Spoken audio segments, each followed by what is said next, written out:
Now, some Tigray officials warn that the situation could lead to direct conflict with Eritrea. ትግራይን ወይ ላይ ፍርምስ ምዕራፍ ለማስገባት የሞከረ ኃይል መሆኑ መታወቅ መቻላል። ከኢሱ ወዳፎም ጋር የምንካፈለው አሰብ ይሆናል።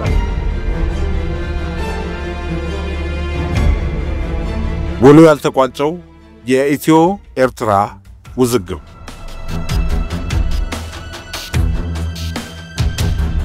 ጠቅላይ ሚኒስትር አብይ አህመድ የኤርትራው ፕሬዝዳንት ኢሳያስ አፈወርቂ በተጋበዙበት የሚሊኒየም አዳራሽ መድረክ ላይ ባሰሙት ንግግር እኔና ኢሱ ስንደመር አሰብ ይሆናል የሚል በታዳሚያን ብዙ ያስጨበጨበ ንግግርም አሰምተው እንደነበር አይዘነጋም። ከኢሱ ወዳፎም ጋር የምንካፈለው አሰብ ይሆናል። የጫጉላ ሽርሽር እስኪመስል ድረስ አንዴ ጠቅላይ ሚኒስትር አብይ ኤርትራ ሄደው እዚያ የሞቀ አቀባበል ሲደረግላቸው ፕሬዝዳንት ኢሳያስ ደግሞ አዲስ አበባና ሐዋሳ እንዲሁም አማራ ክልል ድረስ ኢሱ እየተባሉ እየተጨበጨበላቸውና በርካታ ቦታዎችን መጎብኘታቸው ይታወሳል። ጠቅላይ ሚኒስትር አብይ አህመድ ሲመጡ ይህ መቆም አለበት በሚል የሰላም ጥረት መጀመራቸውን በርካቶች ያወሳሉ። በወቅቱ ኢትዮጵያ ከኤርትራ ጋር ለ20 ዓመታት የዘለቀውን ግጭት በማስቆም ሰላም የሰፈነበት አጋጣሚ ተፈጥሮ ነበር።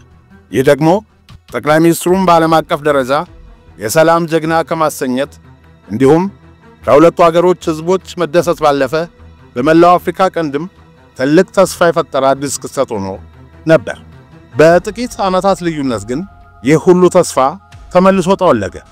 የትግራይ ጦርነት አድማሱን አስፍቶ የሰሜን ኢትዮጵያ አካባቢዎችን ናጠ። ኤርትራ በዚህ ጦርነት ውስጥ ተሳታፊ ሆና ተከሰተች።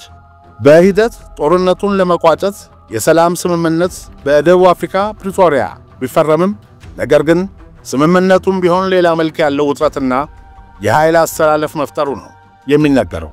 አሁን ኤርትራና ኢትዮጵያ ወደ ቀደመው በውጥረት ወደ ተሞላ ግንኙነት ተመልሰው የገቡ ይመስላል። በአጭር ዓመታት የተፈጠረውን ይህንን የሁለቱ ሀገሮች እርቅና ፍጥጫ መፈራረቅ ኢትዮጵያና ጎረቤቶቿ የትብብርና የውግዘት አዙሪት በሚለው መጽሐፋቸው የፖለቲካ ምሁሩ በለጠ በላቸው ዶክተር ትኩረት በሚስብ መንገድ ገልጸውታል።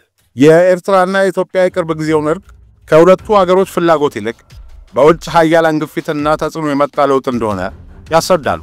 በሀገሮቹ መካከል ጦርነት ቢቀሰቀስ አቅጣጫው ምን ይሆናል የሚለው ጉዳይ የሚታወቀው የጦርነቱ ዓላማ ሲታወቅ እንደሆነ ጠቅሰው ጦርነቱ አንድም አሰብን መያዝ ሁለተኛው ደግሞ ሻዕቢያን ማስወገድ ሊሆን ይችላል ሲሉ አስረድተዋል። የኢትዮጵያና ኤርትራ ጉዳይ ወደ ጦርነት ሊያመሩ እንደሚችሉ በሰሞኑ ሲናፈሱ ከነበሩ ዜናዎች ቀዳሚው ነው።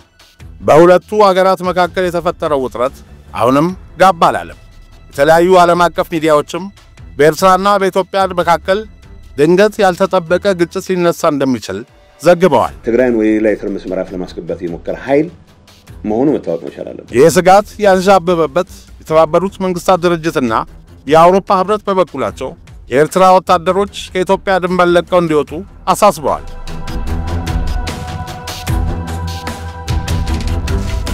በስዊዘርላንድ ጄኔቭ በተካሄደው 50ኛው ዓመት የሰብአዊ መብቶች ጉባኤ ላይ በኢትዮጵያ ድንበር ውስጥ የሚገኙ የኤርትራ ወታደሮች ለቀው እንዲወጡ መግለጫ የተሰጠ ሲሆን ሳይወጡ የቀሩ የኤርትራ ወታደሮች በአስቸኳይ ለቀው እንዲወጡ እንዲሁም ተፈጽመዋል በተባለ የመብት ጥሰት ላይ ታማኝና ገለልተኛ አካል ሙሉ ምርመራ እንዲያካሂድ አቅርበዋል።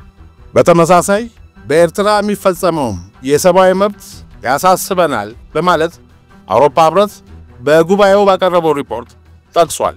በሌላ በኩል በኢትዮጵያና ኤርትራ መሃል ግጭት ከተነሳ ለቀጠናው ከባድ መዘዝ እንደሚያመጣ አንድ ዓለም አቀፍ ተቋም አስጠንቅቋል።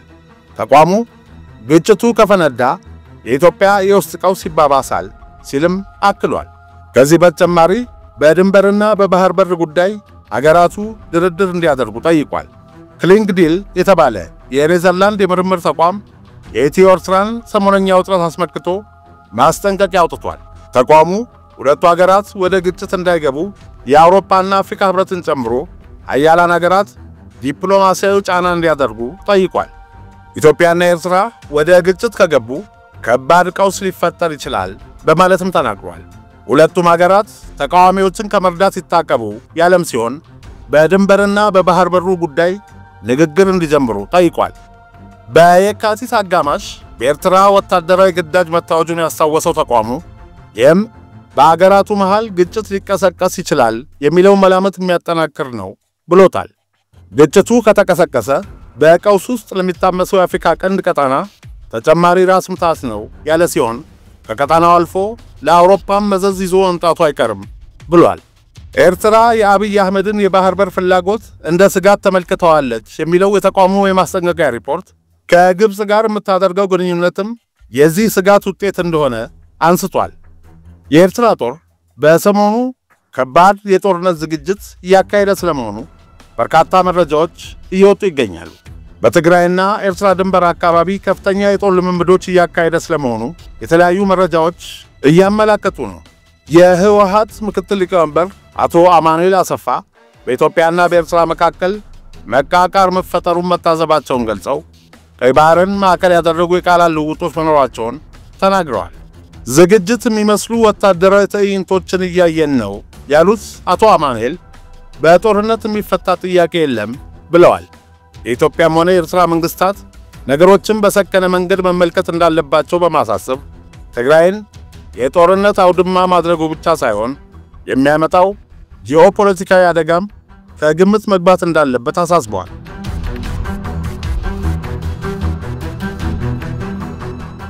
ባለፈው ዓመት የባህር በር ጉዳይን ዋና የመንግስታቸው አጀንዳ አድርገው የነበሩት ጠቅላይ ሚኒስትር አብይ ጥያቄውን ካነሱ ወዲህ ደግሞ በኢትዮጵያና በኤርትራ መካከል ያለው መጠራጠርና ውጥረት የበለጠ መባባሱ ይነገራል። የባህር በር ጉዳይ በኢትዮጵያ መንግስት መነሳት ከጀመረበት ጊዜ ጀምሮ ኢትዮጵያ ከጎረቤቶቿ ጋር ያላት ግንኙነት መቀየር መጀመሩ በሰፊው ያነጋግራል። የኤርትራ ባለስልጣናትም ቢሆኑ ኢትዮጵያ አሰብን መከጀል ጀምራለች በሚል በፕሮፓጋንዳና በዲፕሎማሲ አጸፋ መስጠት ከጀመሩ ከራርመዋል። ይኸው የሁለቱ ሀገሮች የግንኙነት መላላት አሁን ላይ የበለጠ ተባብሶ ደግሞ የጦርነት ስጋት መሆን የጀመረ ይመስላል። በተለይ በቅርቡ የቀድሞው የኢትዮጵያ ፕሬዝዳንት ዶክተር ሙላቱ ተሾመ በአልጀዚራ ላይ ኤርትራን የቀጠናው በጥባጭ ናት ብለው ሌላ ዙር ግጭት በአካባቢው ከመቀስቀሱ በፊት ዓለም አቀፉ ማህበረሰብ ያስታግሳት የሚል ሰፊ ሀተታ ማስነበባቸውን ተከትሎ በኤርትራና ኢትዮጵያ መካከል አዲስ ጦርነት እያንዣበበ ነው የሚል መላምት ጎልቶ መሰማት ቀጥሏል። የኤርትራ የማስታወቂያ ሚኒስትር የማነ ገብረ መስቀል ለዚህ ጽሑፍ ከሰጡት ፈጣን ምላሽ በተጨማሪ በተለያዩ አጋጣሚዎች የኤርትራ ባለስልጣናት ኢትዮጵያን ማውገዛቸውን ሲቀጥሉ ታይተዋል። ኤርትራ ደሃ ሀገር ናት። ቀጠናችን ካለበት ውስብስብ ጂኦፖለቲካዊ ኢንተረስት አንጻር የኤርትራ መንግስት የራሱን ህዝብ ሳይሆን የሌሎች ኃይሎችን ፍላጎት የሚያስፈጽም መንግስት ነው። ይህ መንግስት እስካለ ድረስ ደግሞ የአካባቢያችን ችግር የሚቀጥል ነው የሚሆነው። ኢትዮጵያ የባህር በር ቢኖራት አይጎዱም። ኢትዮጵያ የባህር በር ኖሯት በሰላምና በጉርብትና ብንኖር የሚጠቀሙት ብዙ ነው። እንቁላልና ዶሮ ወይም ጤፍ መለዋት ብቻ አይደለም ነገሩ፣ የሰጥቶ መቀበል ነው ጉዳዩ። ከነሱ የባህር በር እንደምንፈልገው ሁሉ እኛም መስጠት የምንችለው ብዙ የተፈጥሮ ጸጋ አለ። ኤርትራውያን በዚህ አይጎዱም፣ ይጠቀማሉ እንጂ። ይህ ሁኔታ እንዳይፈጠር የሚፈልጉ ብዙ ኃይሎች አሉ። አሁን ካለንበት ችግር በጋራ ልንወጣ ይገባል፣ በጋራ ልንለማ ይገባል በሚል ነው እኔ የባህር በር ከኤርትራ በማግኘት በልዋጩ አብሮ ማደግን የደገፍኩት የሚል ይዘት ያለው የአቶ ስዬ አብርሃ ንግግር ከሰሞኑ በማህበራዊ መገናኛ ገጾች በሰፊው ሲሰራጭ ነበር። የቀድሞ የህወሓት ታጋይ ስዬ አብርሃ በ1990ዎቹ የኢትዮ ኤርትራ ጦርነት ወቅት የኢትዮጵያን ታሪካዊ የባህር በር የሆነውን አሰብ ወደብን ማስመለስ አለብን የሚል አቋም ካንጸባረቁ አመራሮች ጋር ስማቸው የሚጠቀስ ሲሆን በዚህ አቋማቸውም በወቅቱ ከነበረው የህወሓት ከፍተኛ አመራር ቡድን ጋር ተጋጭተው ከቡድኑ እንዲወጡ ከደረጉ ሰዎች መካከል አንዱ ስለመሆናቸው ብዙ ሲነገር ቆይቷል። ከረጅም ጊዜ በኋላ ተቆፍረው ከወጡ የቀድሞ ባለስልጣናት ንግግሮች በተጨማሪ አሰብ የኢትዮጵያ የባህር በር ፍላጎት ማሳካያ መንገድ ይሆናል የሚለውን ጉዳይ ከግራም ከቀኝም የሚያራግቡ የማህበራዊ ሚዲያ መልእክቶች በሰፊው በበረከቱበት በዚህ ወቅት ኤርትራና ኢትዮጵያ ለአሰብ ዳግም መፋለማቸው አይቀርም የሚለውን ግምት የበለጠ የሚያጠናክሩ ንግግሮች አሁን በአመራርነት ካሉ ሹማምንትም እየተደመጡ ናቸው።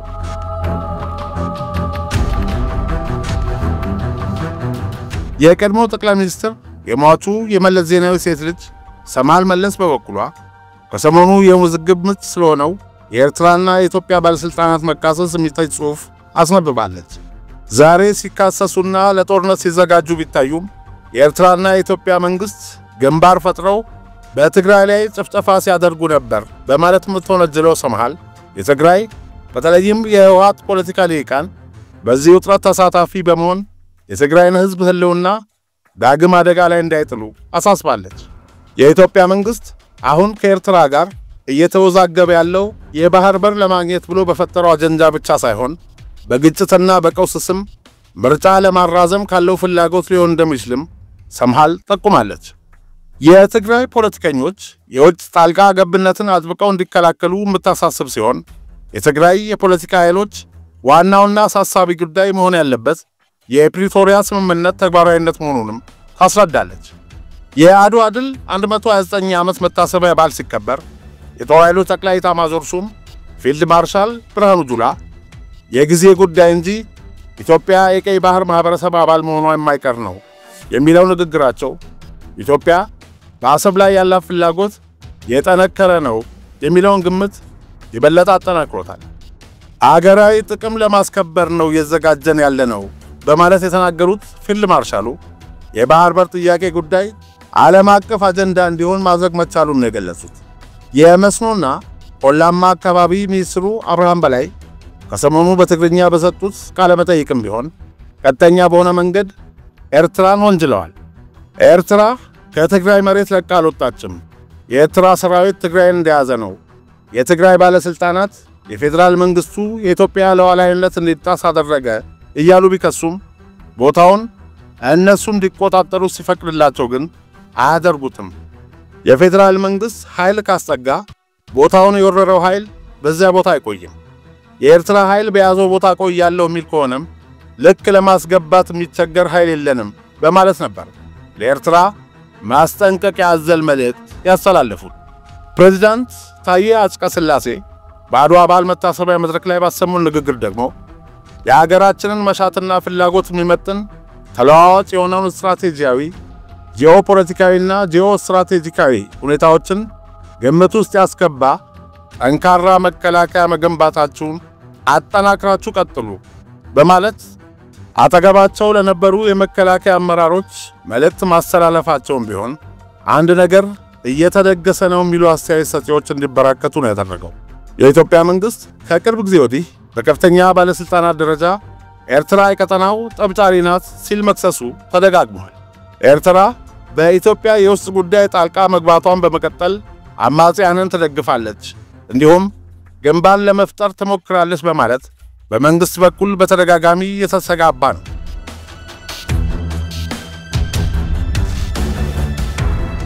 ኢትዮጵያ የባህር በር ጉዳዩን ማንሳት ከጀመረች ወዲህ የበለጠ የተጋጋለው የሁለቱ ሀገሮች ግንኙነት አሁን ደግሞ ወደ ዳግም ጦርነት ሊገቡ ነው የሚል ግምት ማሰጣት ጀምሯል።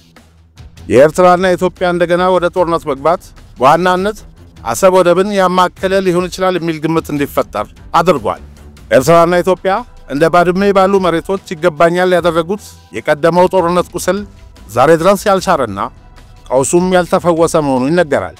ይህ ሁኔታ ጨርሶ መፍትሄ ሳያገኝ ወደ እንደገና ጦርነት በአሰብ ጉዳይ ከተገባ ሊከሰት የሚችለው ቀውስና አደጋ ደግሞ በርካቶችን እያሰጋ ነው። በቀድሞ የህወሓት ከፍተኛ አመራር በአቶ ስብሃት ነጋ በኩል የትግራይ ፖለቲካ ኃይሎችን ከኤርትራ መንግስት ጋር ለማቀራረብ ጥረት መቀጠሉ ሲነገር ቆይቷል። በሌላ በኩል የህወሓት ጽህፈት ቤትን ይዞ ከትግራይ ጊዜያዊ አስተዳደር ጋር ሲወዛገብ የቆየው የእነ ደብረጽዮን ገብረ ሚካኤል ቡድን ከኤርትራ ጋር ግንኙነት ስለመመስረቱ በተደጋጋሚ ሲነገር ሰንብቷል። ኤርትራ ከትግራይ ፖለቲካ ኃይሎች ጋር ፈጠረችው ከሚባለው ግንኙነት በተጨማሪም በአማራ ክልል ከሚንቀሳቀሱ የፋኖ ኃይሎች ጋር በጋራ ስትሰራ ቆይታለች ሲባልም ነበር። ኤርትራ ለፋኖ ኃይሎች መጠለያ ብቻ ሳይሆን የሎጂስቲክና የስልጠና ድጋፍ ምንጭም ሆናለች ሲባል ከራርሟል። በውጭ በኩል ደግሞ ኤርትራ ከግብጽና ከሶማሊያ ጋር የሶስትዮሽ የአጋርነት ስምምነት በመፈራረም የጋራ ግንባር ስትፈጥር ነበር። ኢትዮጵያ የባህር በር አጀንዳን ይዛ ባለፈው ዓመት ብቅ ማለቷ ከኤርትራ እስከ ጅቡቲና ሶማሊያ ድረስ ያሉ ሀገሮችን ስጋት ውስጥ መጣሉ ሲነገር ቆይቷል። የዜና በረድ ሳይል ደግሞ በዓመቱ አጋማሽ ኢትዮጵያ ከሶማሌላንድ ጋር የባህር በር ስምምነት መፈራረሟ ከዋና ሶማሊያ ጋር ከባድ ውጥረት ውስጥ እንዳስገባት ይታወሳል። ይህን አጋጣሚ ተገን በማድረግ ኤርትራ የካይሮና የሞቃዲሾ መንግስታትን አሰባስባ ጸረ ኢትዮጵያ ግንባር መፍጠሯ ባለፉት ጥቂት ወራት በሰፊው ሲዘገብ ቆይቷል። ይህን ሁሉ የኃይል አሰላለፍ ባህሪ ከብዙ በጥቂቱ የተቃቀሰው የዶክተር ሙላቱ ተሾመ ጽሑፍም ነገሩ የኢትዮጵያ መንግስት ስጋት መሆኑን በዘዋዋሪ እንደሚጠቁም በርካቶች እየጠቀሱ ነው። በውስጥም በውጭም የተፈጠረውን የኃይል አሰላለፍ ለውጥ ለመበተንና አዲስ የራሱን አሰላለፍ ለመፍጠር የኢትዮጵያ መንግስት ቢሞክር የሚፈረድበት አለመሆኑን ነው አስተያየት ሰጪዎች የሚገልጹት። ይህ ደግሞ በቀጣናው የአይቀሬ ጦርነት ዝግጅት መኖሩን ጠቋሚ ተብሏል። ስለዚህ አስጊ ቀጣናዊ ሁኔታ አስተያየት የተጠየቁት አንጋፋው የቀድሞ የህወሓት ፖለቲከኛና አሁን የአረና ትግራይ ፓርቲ ከፍተኛ አመራር አቶ ገብሩ አስራት የኢትዮጵያና የኤርትራ መንግስት ግንኙነት የተቀየረው ከፕሪቶሪያ ሰላም ስምምነት ጀምሮ መሆኑን ይገልጻሉ። ሁለቱም በትግራይ ለተፈጠረው ጥፋት የጋራ ግንባር የፈጠሩ ኃይሎች ናቸው። ሻዕቢያዎች ጦርነቱን ለመቀጠል ቢፈልጉም የኢትዮጵያ መንግስት ግን የፕሪቶሪያን ስምምነት በመፈረም አሰናክሎባቸዋል። በዚህ የተነሳ ትግራይን አዳክሞ ኢትዮጵያን በተጽዕኖ ስር የመክተት ፍላጎታቸው አልተሳካም።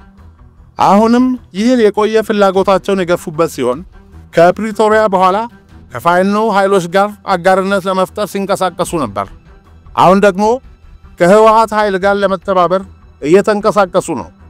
ሻዕቢያዎች የመንግስቴን ስልጣን ለማሳጣትና ለመገልበጥ ከፋኖም ከህወሓትም ጋር እያበሩ ነው የሚለው ስጋት በኢትዮጵያ በኩል መፈጠር ከጀመረ ከራርሟል።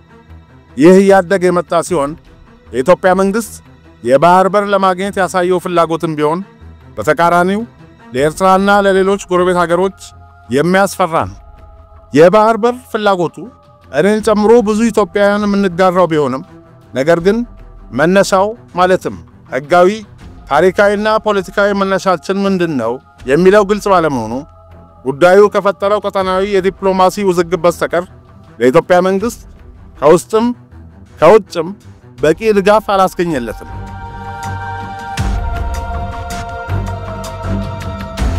ይህ የኢትዮጵያ ፍላጎት የሚያስፈራቸው ሻዕቢያዎች ደግሞ ኢትዮጵያን ማዳከምና ከተቻለም የማፍረስ የቆየ ፍላጎት አላቸው። በዚህ የተነሳ በውጭም በውስጥም አጋርነት በመፍጠር የኢትዮጵያ መንግስት ተጽዕኖስ መጥተት መፈለጋቸው የሚቀር አይመስልም። የኢትዮጵያ መንግስት ሻዕቢያዎች በቅርብ ጊዜ የፈጠሩትን ተጽዕኖ ለመቋቋም ጥረት ማድረግ ከጀመረ ከራርሟል። ለምሳሌ የኤርትራ ተቃዋሚ የሆነውን ብርጌድ ንሓመዱን በኢትዮጵያ እንዲደራጅና ስብሰባ እንዲያደርግ እስከ መፍቀድ ሲሄድም አይተናል። አሁን አፍጥጦ ወጥቶ በከፍተኛ ባለስልጣናት ጭምር ሲነገር ከመታዘባችን ውጪ የሁለቱ ሀገሮች ውጥረት ከፕሪቶሪያ ጀምሮ የቀጠለና እየተባባሰ የመጣ ነው በማለት አቶ ገብሩ አብራርተዋል። በቅርብ ወራት ሁለቱ ሀገሮች የአቪዬሽን ግንኙነት ሲያቋርጡ መታየቱም የዚሁ የግንኙነቱ መሻከር ውጤት ሲባል ነበር። ከሰሞኑ ደግሞ በኢትዮጵያ ኤርትራውያን ስደተኞችን የማፈስ እርምጃ መጀመሩን በተፈናቃዮች ጉዳይ የሚሰሩ አንድ የመረጃ ምንጭ ጠቁሟል። ብርጌድ ንሓመዱን እንዲደራጅ የኢትዮጵያ መንግስት ፈቀደ ቢባልም ነገር ግን ልክ እንደቀደመው የኢትዮ ኤርትራ ጦርነት ዘመን ሁሉ ኤርትራውያንን እያፈሱ መላክ መጀመሩን ነው የመረጃ ምንጩ የተናገሩት። ለዚህ ሁሉ የአስመራ ባለስልጣናትን ዋና ተጠያቂ የሚያደርጉት አንጋፋው ፖለቲከኛ አቶ ገብሩ ሻዕቢያዎች ከአቅማቸው በላይ ፍላጎት እንዳላቸው ነው የሚናገሩት። ይህ ደግሞ አሁንም ቢሆን መቀጠሉና ከኢትዮጵያ ጋር ለገቡበት ሽኩቻም መነሻ እንደሆነ ያሰምሩበታል። ሻዕቢያዎች ከአፍሪካ ቀንድ ተሻግረው የመንና መካከለኛው ምስራቅ ድረስ ተጽዕኖ ለመፍጠር ሲሞክሩ ታይቷል። ለዚህ ፍላጎታቸው መሳካት ደግሞ በጅቡቲ፣ በሱዳን፣ በየመን፣ በሶማሊያ፣ በደቡብ ሱዳንም ሆነ በሌሎች ሀገሮች በቀጥታና በውክልና ጦርነት ማድረግን ቋሚ ስራቸው አድርገዋል። ኢትዮጵያ ላይ የከፈቱት ጦርነትም ቢሆን የዚሁ ባህሪያቸው ውጤት ነው። የጠቅላይ ሚኒስትር አብይን መንግስት ወደ ስልጣን እንዲመጣ መደገፍ የፈለጉት ለዚሁ እቅዳቸው ሲሉ ነው። በቀጣናው ተገዳዳሪያችን ነው የሚሉት ህወሓትን ለማዳከምና ያለ ተቀናቃኝ በቀጠናው ተጽዕኖ ለመፍጠር ሲሉ እንጂ ከኢትዮጵያ ጋር መልካም ጉርብትናና ወዳጅነት ለመገንባት በሚል አልነበረም። የአብይ መንግስት አጋር ሆነው ብቅ ያሉት የተቀደሰና ዘላቂ ግንኙነት ፈልገው ሳይሆን አካባቢውን እያተራመሱ በተጽዕኖአቸው ስር ማሳደርና ጥቅም ማስጠበቅ የሻዕቢያዎች ቋሚ ፍላጎት ነው።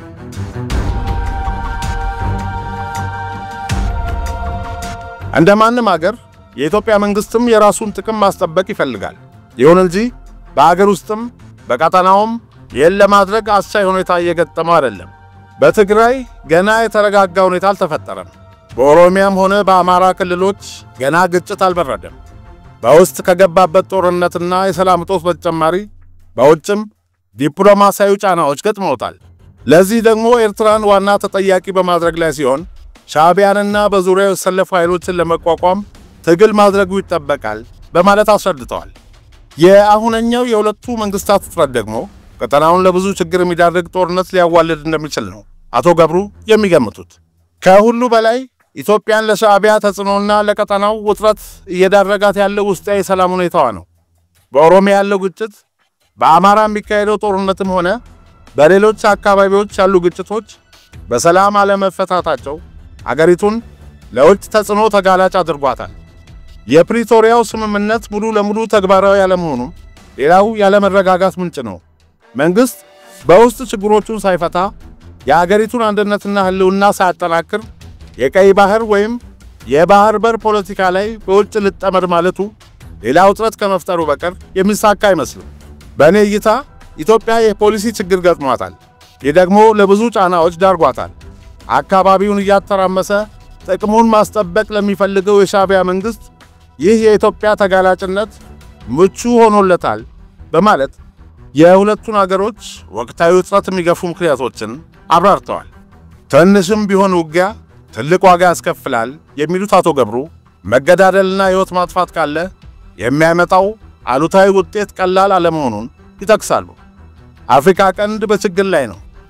ከዚህ የባሰ ችግር እንዳይከሰት ጦርነቱን ማስቆም ነው የሚበጀው። ደግሞም ይህ ይቻላል ብዬ አስባለሁ።